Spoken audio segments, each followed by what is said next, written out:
بسم اللہ الرحمن الرحیم۔ السلام علیکم اسٹوڈنٹس، امید ہے آپ سب لوگ خیریت سے ہوں گے۔ آج ہم کرنے جا رہے ہیں اپنے مطالعہ پاکستان 9 کلاس کا چیپٹر نمبر 1 ہم لوگوں نے سٹارٹ کیا ہوا تھا، اور کچھ دن کے ڈیلے کے بعد آج سے انشاءاللہ تعالی ہم لوگ اپنا ریگولر لیکچر جو ہے وہ سٹارٹ کریں گے، اور روزانہ کی بنیاد پہ اپلوڈ ہونا سٹارٹ ہو جائیں گے، اور جتنا ڈیلے ہوا اس سب کے لیے سوری۔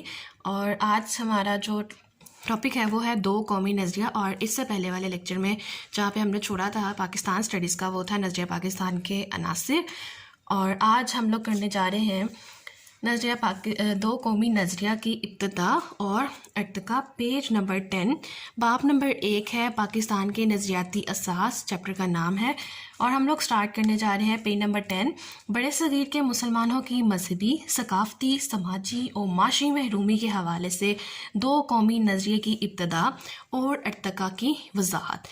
اور ہمارے پاس یہ سٹارٹ ہو رہا ہے 2 قومی نظریہ، ابتدا اور ارتقا کی وضاحت۔ 2 قومی نظریہ کو ہم لوگ انگلش میں کہتے ہیں 2 نیشن تھیوری۔ ابتدا مینس اوریجن، جب وہ سٹارٹ ہوئی، ارتقا ایولیوشن، جب اس کی ترقی سٹارٹ ہوئی، یعنی کہ اس کے بارے میں لوگوں نے جاننا شروع کر دیا، تو اس چیز کی وضاحت ان لوگوں نے کی ہے کہ کیسے سٹارٹ ہوئی بڑے صغیر میں، اور کس کس نے اس کے اوپر کام کیا، اور کس نے یہ سٹارٹ کی، کیسے سٹارٹ ہوئی، کیا ریزنس تھیں ان سب چیزوں کو سٹارٹ کرنے کی، تو وہ آج ہم اس ٹاپک میں دیکھیں گے۔ تو لیٹ سٹارٹ۔ 2 قومی نظریہ سے مراد یہ ہے کہ بڑے صغیر پاک و ہند میں 2 بڑی قومیں ہندو اور مسلمان آباد ہیں۔ یہ دونوں قومیں صدیوں تک ایک دوسرے کے ساتھ رہنے کے باوجود آپس میں گھل مل نہ سکیں۔ 2 قومی نظریے کی بنیاد مسلمانوں کا علیحدہ تشخص ہے۔ پاکستان 2 قومی نظریے کی بنیاد پر قائم ہوا۔ یہاں پر انڈرلائن کر لیں، MCQs کے لیے امپورٹنٹ ہے کہ پاکستان کس کی بنیاد پر قائم ہوا ہے؟ 2 قومی نظریے کی بنیاد پر۔ 2 قومی نظریے کا نصب العین یہ تھا کہ اسلام کے 2 قومی تصور کی بنیاد پر ہندوستان میں مسلمانوں کی ایک ایسی آزاد ریاست قائم کی جائے جس میں رہتے ہوئے وہ اپنی انفرادی اور اجتماعی زندگی اسلامی اصولوں کے مطابق گزار سکے۔ ٹھیک ہے، تو ان کا مقصد یہ تھا کہ مسلمانوں کو رائٹس الگ ملنے چاہیے جس سے وہ اپنی زندگی اسلام کے بتائے ہوئے اصولوں کے مطابق گزار سکے، لیکن ہندوستان میں کے لوگوں نے مسلمانوں پر یہ زمین اتنی تنگ کر دی تھی کہ وہ اپنے دین کے مطابق کچھ بھی نہیں کر سکتے تھے۔ تو یہ آپ لوگوں کا شارٹ آنسر ہے، سیکنڈ شارٹ آنسر ہے ایکسرسائز کا بھی، اور یہ ہمارے پاس امپورٹنٹ ہے 2 قومی نظریہ، تو آپ لوگ اس کو مارک کر لیں۔ نیکسٹ ہے ہمارے پاس بڑے صغیر میں 2 قومی نظریے کی ابتدا، کہ کس طرح سے بڑے صغیر میں 2 قومی نظریے کی ابتدا ہوئی۔ بڑے صغیر میں 2 قومی نظریے کی ابتدا مسلمانوں کی آمد اور محمد بن قاسم کی فتح سندھ سے ہوئی۔ تو یہ امپورٹنٹ MCQ ہے کہ محمد بن قاسم نے کس شہر کو فتح کیا تھا؟ سندھ کو فتح کیا تھا، اور 2 نیشن تھیوری یعنی کہ 2 قومی نظریے کی ابتدا جو ہے وہ بھی محمد بن قاسم کے آمد کے بعد ہوئی۔